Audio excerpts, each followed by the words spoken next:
In the last couple of days, we've been discussing freedom of speech. And we all know where this generates from. I think I've been flying very high. Despite being in this tenure, a lot has been said about me that is incorrect. In particular, last week, the Prime Minister asked that one person be excused from the press briefing, and that launched into a publication and a rant about my person as well as the Prime Minister. But it didn't begin there. It began with me being accused of sleeping with the Chief of Police when I first started my tenure. When I made changes at the Point Blanche prison, I was then sleeping with the then appointed interim director. Then I'm recently accused of paying Bobo to sing against him.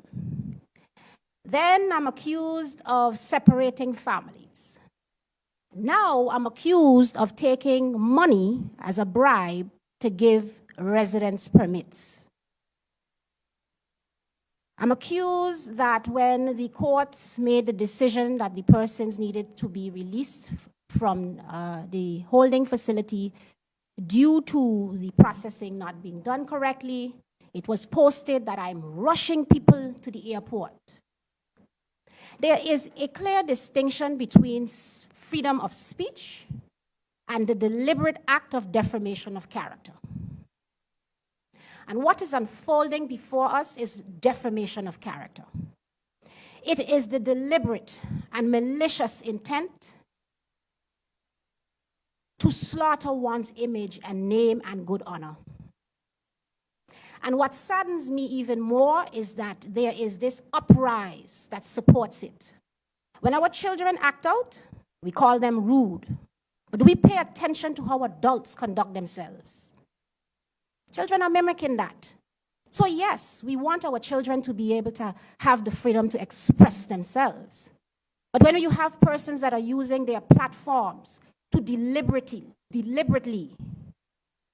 try to rip someone's life asunder, with political aspirations, I might add. When do we, or where do we draw the line? Where is the professionalism in what we do?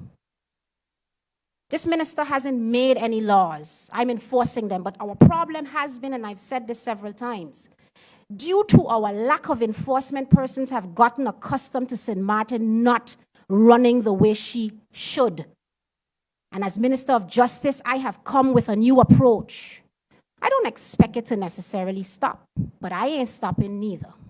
I will not be intimidated.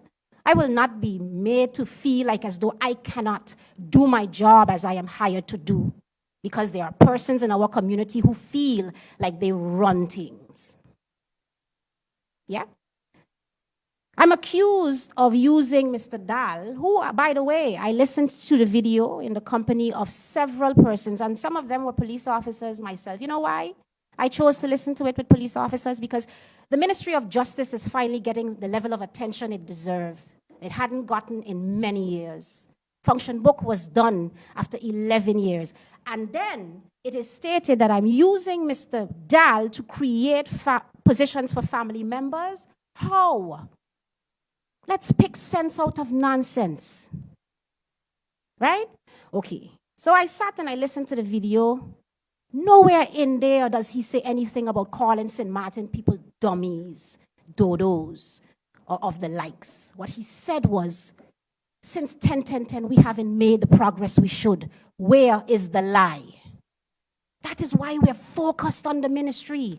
That is why we're dedicated. That's why we're pushing. That's why I'm as aggressive as I am. Because I understood, and I still understand, the frustration and cries of the men and women of this ministry. Some may not like it, and that is fine. You don't have to.